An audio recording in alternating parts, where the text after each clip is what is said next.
Hi everyone, my name is Ram Adams. I'm working at the Red Hat. I'm an app dev specialist for the public sector in Europe. And today I would like to give a bit of a demo about Kleidi. Kleidi is a Kubernetes KMS provider. It allows to encrypt secrets, configmap, and more, depending on the configuration that you set up with the API server of Kubernetes, using a third-party solution like an HSM, Vault, and other integration that will come later. At the current stage, we are providing support for HSM, soft HSM, as well as HashiCorp Vault from a community and enterprise version. There's a bit of a difference between the two. It's mainly with in relation with the what we call the namespace. Some other functions obviously are different between the two offerings, but from that piece of software that we are having interest about today, it's just the main difference that we should care about. So what does it mean really to have such a solution? So if we think about it, if I do a kubectl get secrets for this environment, I have a couple of different secrets, and I created one about well, 26 minutes ago, to be precise. If we look at it, this secret, I can output it, and we can see that the secret is actually having a key pair, and we have a base64 encoded payload there. This access is normal because I'm using a kube admin access, so I have access to everything, and obviously if I have access to everything, I can see the output of that secret. And as a matter of fact, we can verify the content of it if I do a decoding of this with base not 65 but 64, and we'll see that it's my data. So basically that's the key pair. That's the basic secret created from a Kubernetes perspective. You go to the Kubernetes website and look for secrets. That's the basic thing. If I want to look at what it means from an etcd perspective, because this is what we're trying to accomplish, is to protect the payload, our secret, the credentials, from being compromised by different attack vectors, from a rogue API access, or directly at the etcd level, or the file system if the node is compromised. So different level of attack that can occur not using the API server queries. So in this perspective, I have this very long comment that I'm going to use, and I'm going to actually target my secret that is there, so the secret video 1. And so if I execute this, I'll see that the payload, so this is where in etcd the secret has been registered or recorded, sorry, and then we can see that it's Kubernetes object, it's a v1, it's a secret. The name of the secret is video, it's in the default namespace, and then there's a couple of different elements related to the secret, if it has been created, updated, whatever. And then you have actually, from a field perspective, you have the key value. So you can see from a data perspective, you have the my key, and then you have also here we go, my key and the secrets of my data. So that's the actual thing. So everything is in clear. So how can we fix this? We can fix this with a framework that Kubernetes put in place. It's called the Kubernetes KMS Provider plugin. And basically, the API server has some limited encryption capabilities, and these can be activated in different ways, enabled in different ways. And actually, I can show you this. I'm using a kind cluster. So my kind cluster is leveraging Podman to start. So if I execute a shell script on that particular container, I should be able to have a look at this. So as you can see, there's an API server running here, and I can retrieve the configuration. So let's have a look into this. That's not var, it's Kubernetes, and then I have the encryption file. So that's where all the magic happened. Okay, is no less. More is the new less. So in this case, what we can see is that configuration file, basically, if we were not having Kleidi, this section here would not be there. It would that file would not even exist, actually. It would just assume the basics, which is the identity. That's it. And here we introduce a new entry, which is the KMS part, saying that we will be using the KMS plugin provider or provider plugin.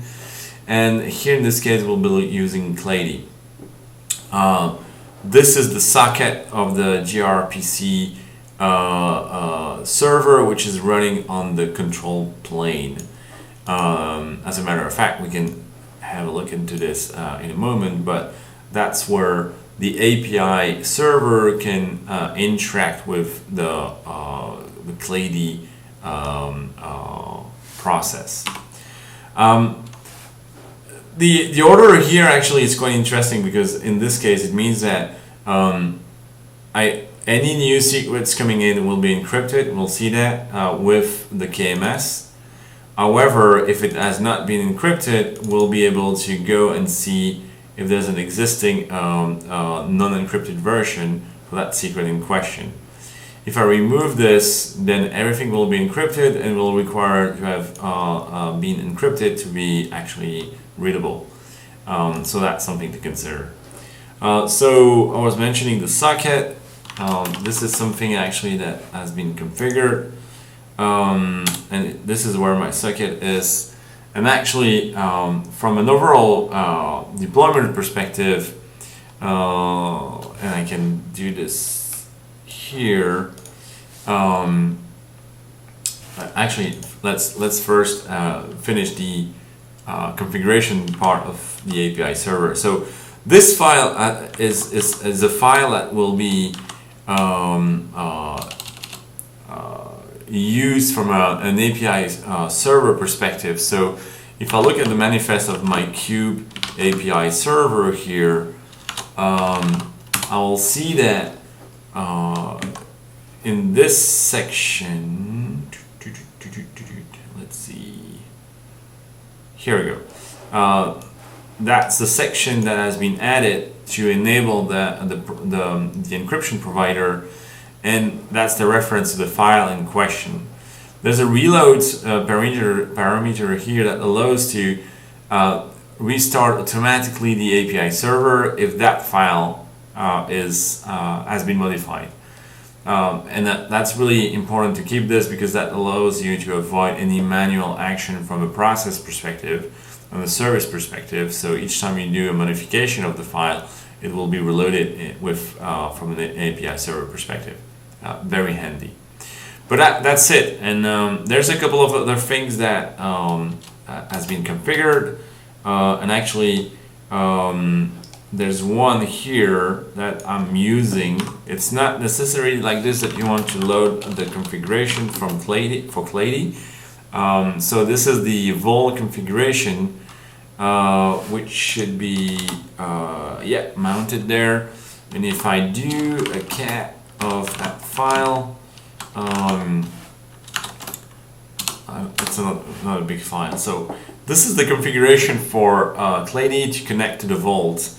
As you can see, there's no credential at all here. We're using a specific role and a service account with a token, so that we can register the cluster with Vault, and at the same time Kleidi will leverage that service account. So to say, hey, I'm coming from that cluster, and I would like to have access to your key.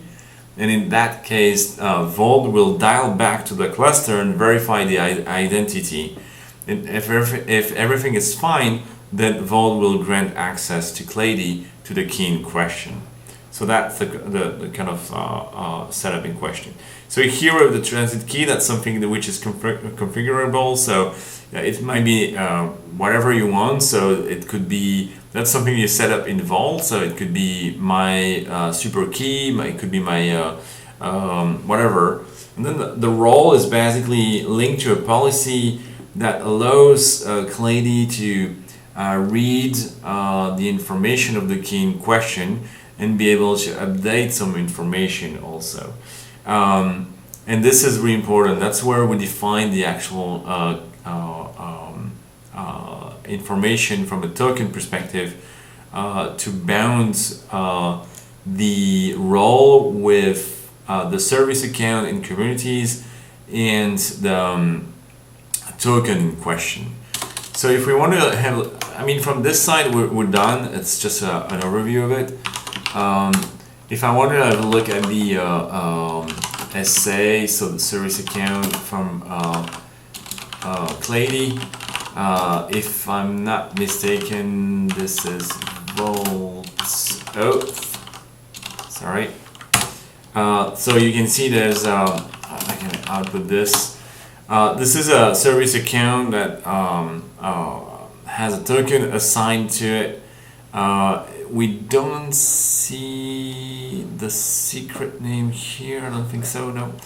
However, if I have a look at the secret part, which has the same name, we'll see that there's a certificate and a token associated.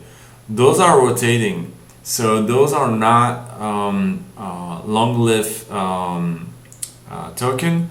As a matter of fact, you can see that it has been updated here, just like 2 hours ago, I think. Yeah, not even, it's UTC, so it was an hour ago, I think. So, but this is the idea of it. So the goal is to have a short-lived token.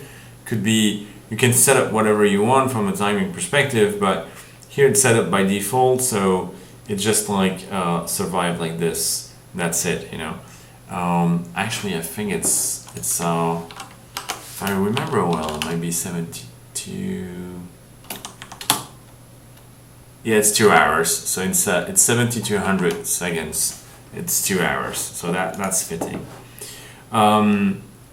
So this token will be actually updated in about 14-15 minutes. So that's kind of the idea behind it. When you have this, then there's some RBAC that goes with.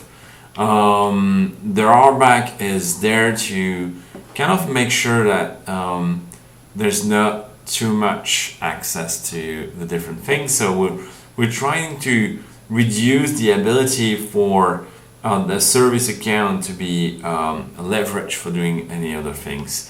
And here the RBAC is really about making sure that there's no issue with this.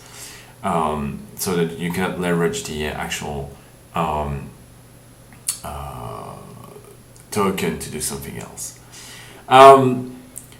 What else do we need? At this stage, all this will help to connect to Vault, and as a matter of fact, now we can potentially create a secret. So I could compare. Actually, I don't think we compared. No, I don't think we did that. So if I take back my secret here, my original secret, I can see that as discussed, it's encoded in base 64. That's normal. We're accessing it through the API in kubeadmin, so I can see the payload. However, from an etcd perspective, if I do this, I might be repeating myself, but that's okay. It's good. Yes. So here, as we can walk through this. This is where it's registered. It's Kubernetes secret. we can see that it's part of the default namespace, and we have actually key pair value here. All right, so we're good for a comparison. Now I can take this, create a new secret that I will, no, that's not what I want to do. That will come for later. I'll do first this creation of a secret. We'll call it video 2. Oh, that's nice.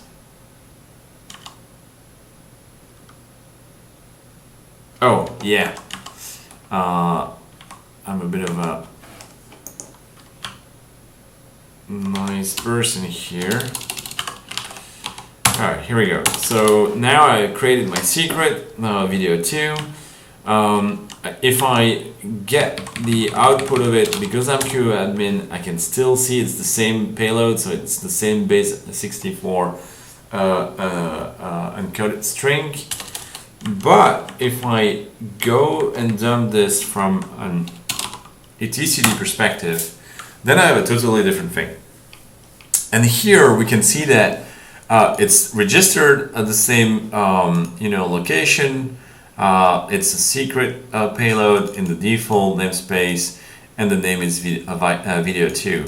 However, we can see that it's a Kubernetes secret that has been encrypted using the KMS v2 framework and the KMS, the Kleidi KMS plugin software. Then we have an encrypted payload, and there's nothing else that we can see except the fact that there's more information about the KMS plugin itself, what has been used to encrypt the overall secret, being in this case Vault, with a version 1, and this is a hash of the key in question. And then we can see that we have an annotation of the overall encryption, which is the version 2 of the KMS. It's Kleidi, it's from BZDev, that's where you can find the project, and it's version 1. So this is a bit of the difference between the video 1 and video 2 from a creation perspective. Remember, we discussed about the fact that everything with the identity element that has been created allows us to keep access to that secret. Obviously, if you have an existing cluster with secrets and you implement Kleidi on the flight, you want to be able to encrypt those payloads. Most likely you might update those payloads, those password and credentials, but you can just replace them. And that was the actual command I copy-paste earlier instead of looking into creating a secret. I don't need this because this is a different environment. But the goal here is basically saying, here's my secret. I'll be removing this. I want to read my secret, which is video 1, and I want to replace it. So basically what happened is that we'll just throw the output to the replace and use that as a in-place replacement of the content. So as you can see on the top, this was not encrypted. I will do the replaced. And now if I take the same command with video 1 and I do a read of the etc database, now it's fully encrypted. I have my video 1, which is encrypted using the same construct and also having the same usage of the vault, and then I can see that I have my annotation there. That's it for the video. If you want more information and you want to use this solution, you can go on the GitHub website, and actually I can do this. This is where you can get it on GitHub, busy-dev /Kleidi, and there's the full documentation on how to use it, how to deploy it, and more to come. We're looking into implementing a solution using TPM, so you don't need to exit the cluster over the network like for Vault, but instead using the chip on your server or virtual chip on your virtual machine to actually perform the same task. Any question, do not hesitate to open an issue on the GitHub, and we'll definitely address this. Thank you.